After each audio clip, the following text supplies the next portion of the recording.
তো আমরা সবাই জানি যে বাংলাদেশে এখন সরকার নেই, তার জায়গায় কি আছে, মিলিটারি শাসন। আর সবাই জানি মিলিটারি শাসন হলে কি হয়, যারা মেজরিটি থাকে তারা সবকিছু পায়, আর যারা মাইনরিটি হয় তারা শেষ হয়ে যায়। তো এই মুহূর্তে আমাদের অনেক বন্ধুরা যারা বাংলাদেশে বাংলাদেশি, তাদের এখন অবস্থা প্রচুরই খারাপ। তো আমার একটা রিকোয়েস্ট সবার কাছে, প্রত্যেকটা ভারতীয়ের কাছে, যে যে সবাই তোরা যারা বাংলাদেশি বন্ধুরা আছে তোদের, ওদেরকে ফোন কর, ওদেরকে সাপোর্ট দে ভাই, যে আমরা আছি। জানি আমরা কিছু করতে পারবো না এই মুহূর্তে ভারতে বসে, বাট ওদেরকে কল করে খোঁজ তো নিতে পারি, ওদের জন্য প্রে তো করতে পারি।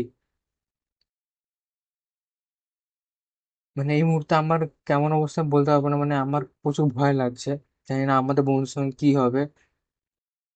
সবাইকে রিকোয়েস্ট করছি, ওদেরকে ফোন কর, ওদের খবর জান, ওদের জন্য প্রে কর যে বাংলাদেশ যেন ঠিক হয়ে যায়, এমন একটা স্টেবল গভর্নমেন্ট আছে যে ইকুয়ালি ভাবে।